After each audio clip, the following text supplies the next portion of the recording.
My golden brother impregnated my fiancée. Now he's in a coma and they want me as his substitute. I always thought there were rules to how life worked. You love someone, they love you back. Family has your back always. But I learned the hard way that some rules are meant to be broken, especially by those you trust the most. My name is Jake, and until 6 weeks ago, I was the happiest man alive.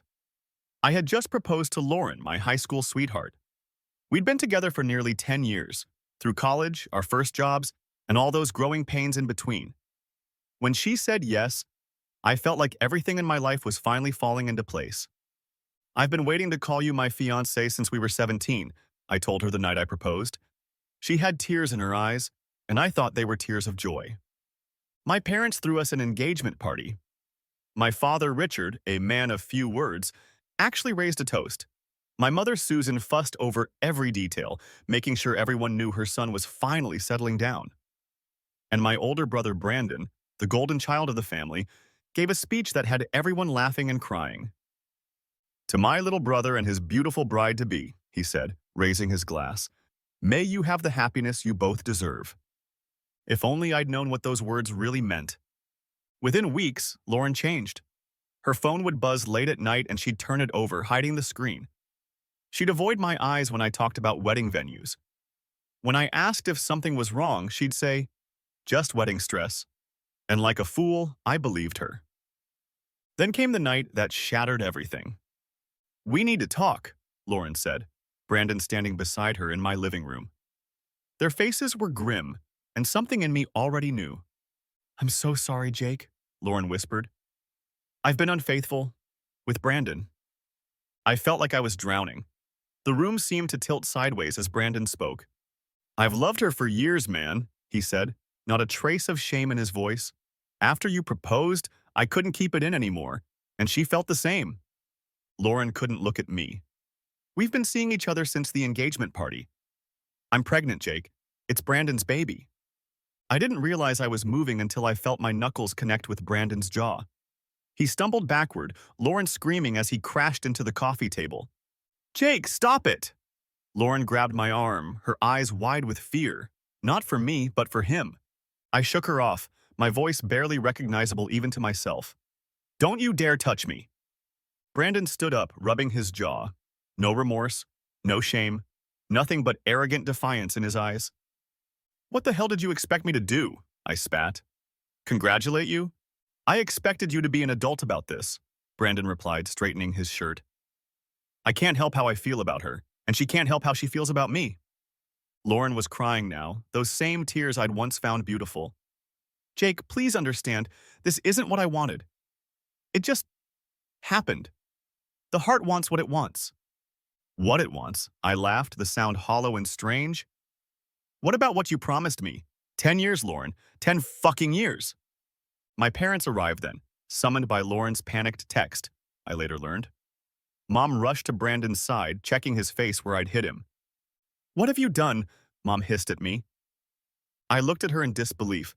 "What have I done? Your perfect son slept with my fiancée." "Lower your voice," Mom snapped. "You're acting like a child." I turned to my father, searching for any sign of support. "Dad?"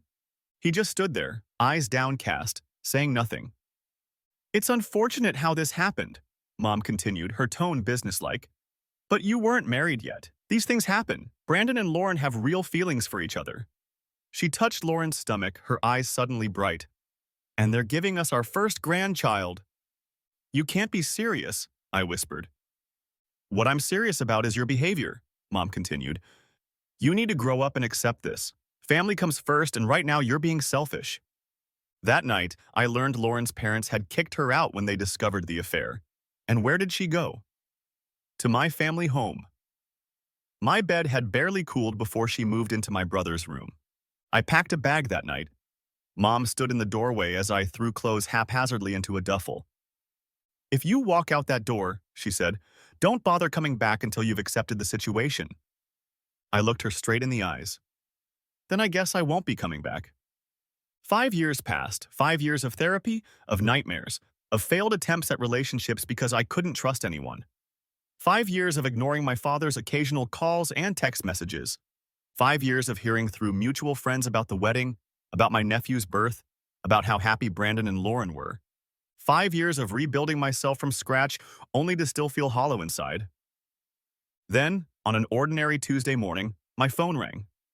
Mom's name flashed on the screen, the first time in 5 years.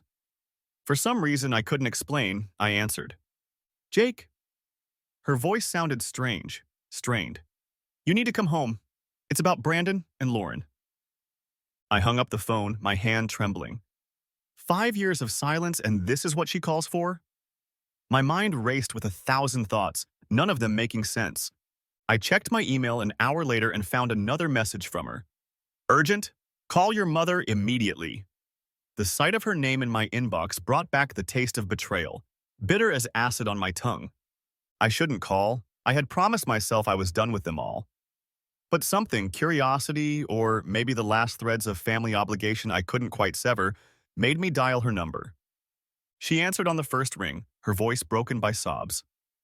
Jake. Oh, Jake. What's happened? I asked, my voice colder than I intended. It's Brandon, she choked out between sobs. He was in an accident, a hit and run. He's in a coma, Jake. The doctors don't know if he'll wake up. A strange sensation washed over me.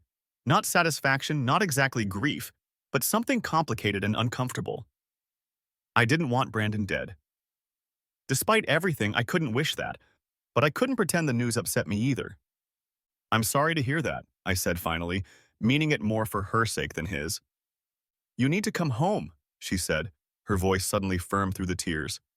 You need to come home right now. Why? The question escaped before I could stop it. Because, she took a deep breath. Brandon's not here anymore. You need to take his place.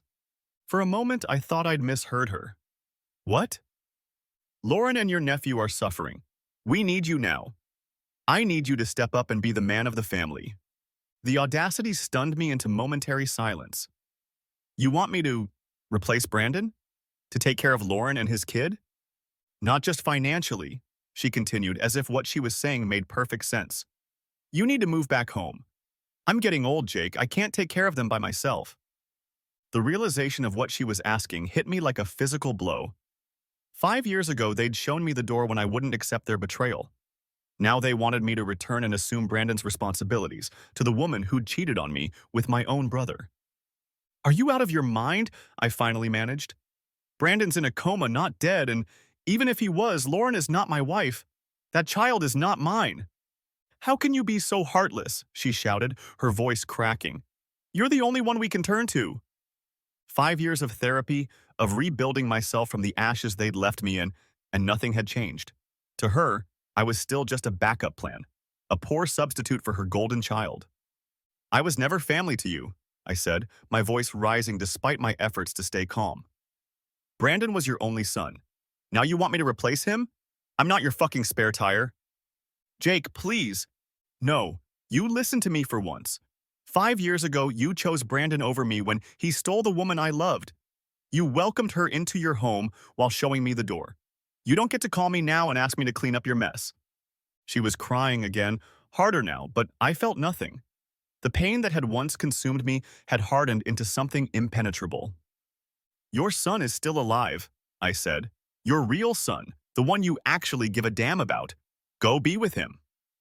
I hung up and blocked her number again, then sat in the darkness of my apartment as memories I'd tried to bury clawed their way back to the surface. The betrayal, the humiliation, the absolute certainty that I was dispensable to my own family. But as the hours passed, something else gnawed at me. A question I couldn't shake. What kind of accident was Brandon in? Why a hit and run? And why did they need me so urgently if he was still alive? Despite myself, I opened my laptop and searched for recent accidents in my hometown. It didn't take long to find what I was looking for.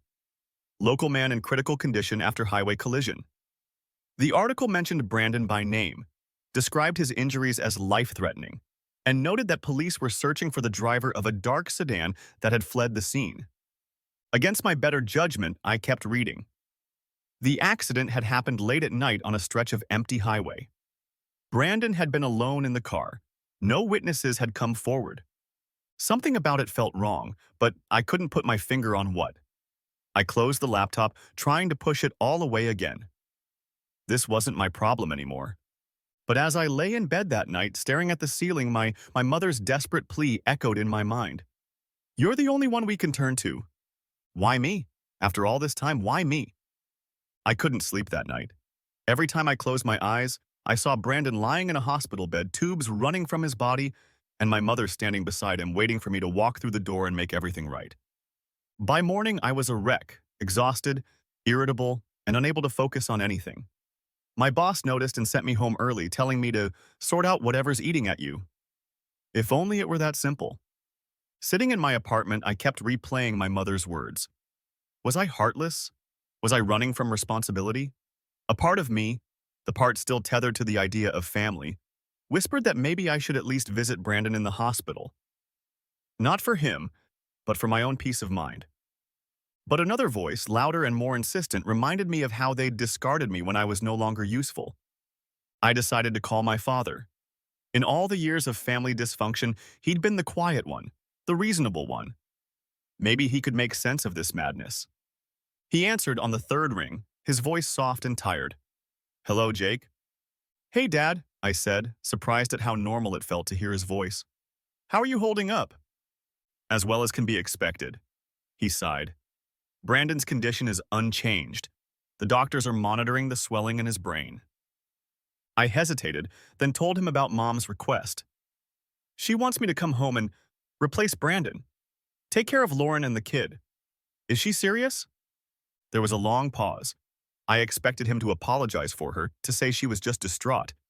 Instead, he said, Your mother is right, Jake. The world tilted sideways. What? Lauren and the boy need someone. Your family, Jake. Blood is blood. Dad, I said, my voice barely a whisper. You can't be serious. After everything that happened.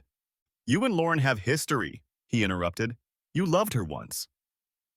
She cheated on me with my brother, I was shouting now, unable to contain my disbelief. That was years ago, he said, as if we were discussing a minor disagreement. It's time to do the right thing. I hung up, my hands shaking so badly I dropped the phone. They hadn't changed, not one bit. They still saw me as nothing more than Brandon's understudy, waiting in the wings for my chance to take his place. Within days, the rumors started. My cousin Emily called first.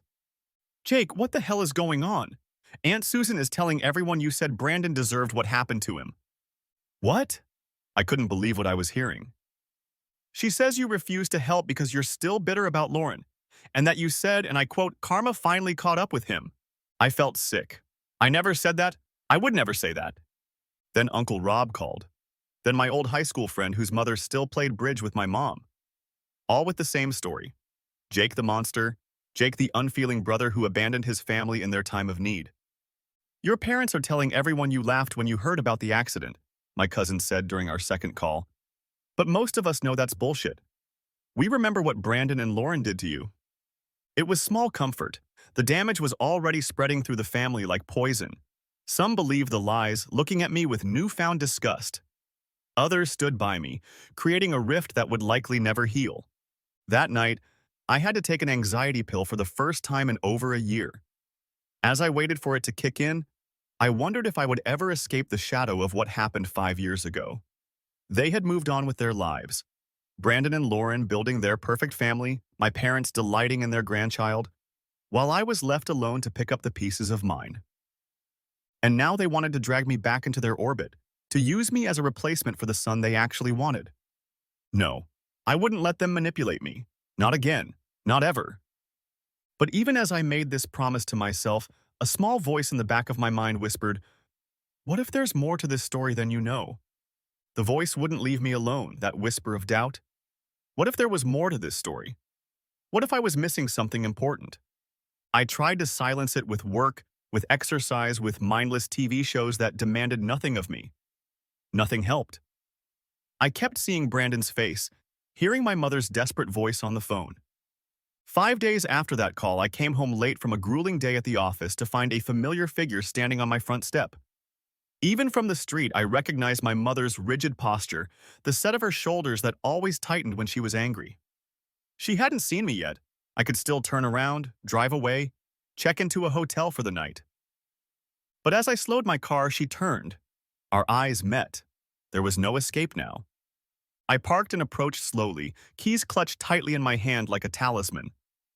She looked older than I remembered, new lines etched around her mouth, her hair more gray than brown now. "Jake," she said, her voice carefully controlled, "we need to talk." "We have nothing to talk about." I stopped several feet away, unwilling to let her into my home, my sanctuary. "How did you even find my address?" "Your father's name is still on your cell phone account." She had the decency to look slightly embarrassed. "I've been waiting for 3 hours." "Well, you've wasted your time." I crossed my arms. "I'm not changing my mind." "I came to apologize," she said, the words sounding rehearsed, "for how things were handled 5 years ago." I laughed, the sound harsh even to my own ears. Now? Now you apologize? Not when Brandon stole my fiancée, not when you welcomed her into your home, but now, when you need something from me? Her facade cracked instantly. "How dare you? Your brother is lying in a hospital bed, fighting for his life, and all you can think about is yourself." "There it is," I said, strangely relieved to see her true colors emerge so quickly. "That's the mother I remember." "You're abandoning your own nephew, a little boy who's done nothing wrong." Her voice rose, and I noticed curtains twitching in the apartment across the street. "What kind of man are you?" "I'm the man you made me," I said quietly. "The one you taught that family loyalty means nothing." "You've always been stubborn, always been selfish," she spat. "I don't regret choosing Brandon. At least he understands what family means." In that moment, everything became crystal clear. She hadn't come to apologize. She hadn't come out of love. She'd come because I was useful again. A backup plan. A replacement part for the broken family machine. "You never loved me," I said, the realization strangely freeing. "Not really. I was just the spare, the backup son, in case something happened to Brandon." "That's not true. How could you—" "It is true, and we both know it." I moved past her to my door. "This conversation is over." "Jake, wait!" I closed the door in her face, leaning against it as my heart hammered in my chest. Through the wood, I could hear her calling my name, then pounding on the door. "If you don't leave, I'm calling the police," I shouted when the pounding grew more insistent. Silence fell. For a moment, I thought she might have gone. Then her voice came again, low and venomous. "You'll regret this, Jake. When you finally see how wrong you are, it'll be too late." I watched through the blinds as she stormed to her car, her face twisted with rage. As she pulled away, I expected to feel the familiar ache of rejection, the hollow pain that had haunted me for 5 years. Instead, I felt nothing but relief. The last thread connecting me to my toxic family had finally been severed, or so I thought. The next morning, my phone rang. Unknown number. I almost didn't answer, thinking it might be my mother again. But something, instinct perhaps, made me pick up. "Is this Jake Mitchell?" A woman's voice, unfamiliar. "Yes, who is this?" "This is Detective Sarah Reeves from the Westlake Police Department. I'd like to ask you a few questions about your brother's accident." My heart pounded as I listened to the detective's questions.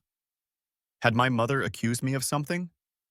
But Detective Reeves simply wanted to confirm my whereabouts on the night of the accident. I had been at a work conference in Chicago, easily verifiable. She thanked me and hung up, leaving me puzzled but relieved. 3 weeks later, I was grabbing coffee when my phone lit up with a text from my cousin Emily. "Brandon woke up this morning, thought you should know." I stared at those words, waiting for some emotion to wash over me. Relief, resentment, anything. But all I felt was a strange emptiness. Brandon had survived. Good for him. But the brother I once knew, the one I'd looked up to before he betrayed me, had died years ago. That evening, my doorbell rang. Through the peephole, I saw Lauren standing there, clutching a bouquet of white lilies, the same flowers I'd once brought her when she had the flu during our second year of college. The memory felt like it belonged to someone else. I opened the door but said nothing. "Jake," she whispered, her eyes wide with surprise, as if she hadn't expected me to answer. I brought these for you." I looked at the flowers, then back at her face. She'd aged well, but there was something tired in her eyes now, something worn down. "Brandon wanted to come too, but he's still weak and—" She trailed off, then squared her shoulders. That's not true. He was too ashamed. But I'm not. I needed to tell you how sorry I am. For everything. She continued, words tumbling out. How she'd made the biggest mistake of her life. How Brandon had never been the man I was. How they'd both realized too late what they'd thrown away. I know it's too late, she said, tears welling in her eyes. But I am truly sorry. I studied her face, searching for the woman I'd once planned to spend my life with. She wasn't there anymore. Or maybe she never had been. I don't care anymore, I said quietly. Her face crumpled, but before she could respond, I closed the door. Through the window, I watched her stand there, flowers hanging limply at her side before finally turning away. 2 months later, I accepted a position with my company's Berlin office. By Christmas, I had a small apartment in Kreuzberg and was dating Sophia, a translator I'd met at a language exchange. She was direct, honest, and looked at me like I was someone worth knowing.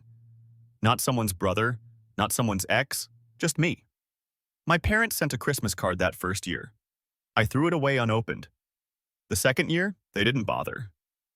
Sometimes Emily updates me about the family. Brandon recovered fully. Lauren had another baby. My parents dote on their grandchildren. I listen politely but feel nothing. It's like hearing about strangers in a country I once visited. Today, Sophia and I were walking along the spree, discussing whether we should move in together, when my phone vibrated, a number from my hometown. I stared at it, feeling the weight of the past trying to pull me back. Then I smiled, pressed decline disappoints, and took Sophia's hand. For the first time in years, I am truly free.